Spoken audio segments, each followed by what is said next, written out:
Assalamualaikum warahmatullahi wabarakatuh. Perkenalkan, nama saya Jafir Afila dengan NPM 201000103 dan saya berasal dari kelas F mata kuliah forensik. Di sini saya akan menjelaskan tentang visum et repertum yang bertujuan untuk memenuhi ujian tengah semester mata kuliah forensik. Mulai dari pengertian visum et repertum menurut Profesor Subekti dan Citrus Sudibyo dalam Kamus Hukum 1972. Visum et repertum atau VER adalah suatu surat keterangan seorang dokter yang memuat kesimpulan untuk pemeriksaan yang telah dilakukannya, misalnya atas mayat seseorang untuk mengetahui sebab kematian dan lain sebagainya.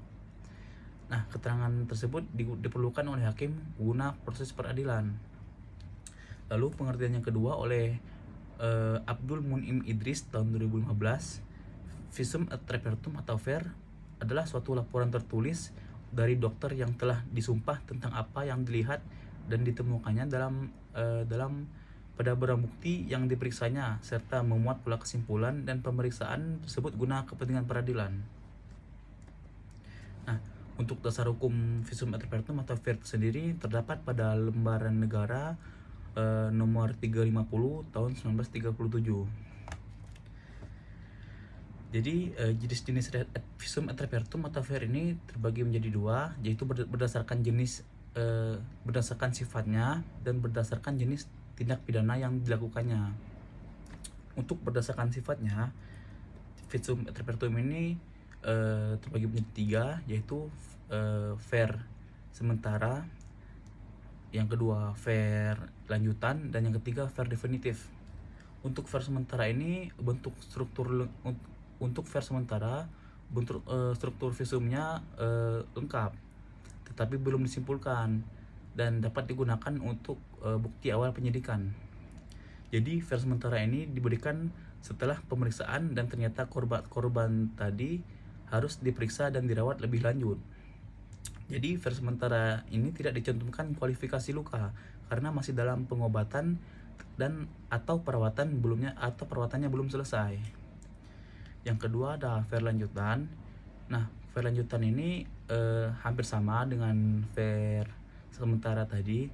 Yang membedakannya yaitu fungsinya yang sebagai sambungan dalam proses penyidikan perkara dan diberikan setelah korban antara lain sembuh, meninggal, lalu pindah dokter, dan terakhir pindah rumah sakit. Nah, kualifikasi luka dalam VER lanjutan pada korban yang belum sembuh dan pindah dokter ini tidak dicantumkan. Lalu yang ketiga ada VER definitif yang merupakan VER lengkap yang memuat semua keterangan dan analisis hasil pemeriksaan. VER ini bersifat permanen dan berfungsi sebagai pengganti barang bukti jenazah dalam proses peradilan.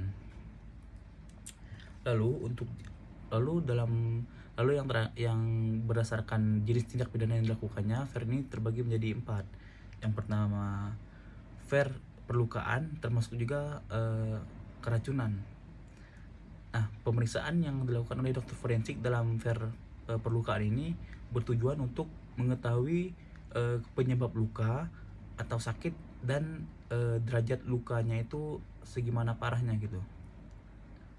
Lalu yang kedua ada VER kejahatan seksual atau kejahatan susila. Nah, pada umumnya korban kejahatan susila ini dimintakan VER-nya oleh dokter forensik dalam kasus dugaan yang persetubuhan yang diancam oleh KUHP, misalnya pemerkosaan, persetubuhan pada wanita yang tidak berdaya, dan persetubuhan yang dilakukan kepada wanita yang belum cukup umur. Nah, untuk kepentingan peradilan, dokter ini wajib membuktikan adanya persetubuhan, yaitu adanya kekerasan, termasuk pemberian racun untuk korban agar korban itu tidak berdaya, serta usia korban. Lalu yang ketiga adalah VER jenazah. Nah, pemeriksaan forensik pada VER jenazah ini meliputi pemeriksaan bagian luar jenazah tanpa merusak keutuhan jaringan jenazah. Pemeriksaan bidang jenazah menyeluruh mulai dari membuka tengkorak, leher, dada, perut, dan panggul. Dan terkadang juga dilakukan pemeriksaan penunjang yang diperlukan seperti toksikologi, histopatologi, dan serologi. Lalu untuk kegunaan VAR sendiri dalam sistem peradilan pidana, VAR ini merupakan sebuah alat bukti yang sah. Sesuai dengan pasal 184 ayat 1 KUHP dijelaskan bahwa alat bukti yang sah adalah A. Keterangan saksi, B. Keterangan ahli, C. Surat, D. Petunjuk, dan E. Keterangan terdakwa. Nah, mengingat visum et repertum ini atau VAR ini adalah sebuah surat keterangan yang dibuat oleh dokter forensik, maka ia termasuk juga dalam alat bukti yang sah sesuai dengan huruf C pasal 184 ayat 1 KUHP. Lalu yang berwenang dalam membuat visum et repertum ini agar dapat digunakan sebagai alat bukti yang sah dalam proses peradilan, maka ia harus dibuat oleh dokter forensik atau asisten dokter.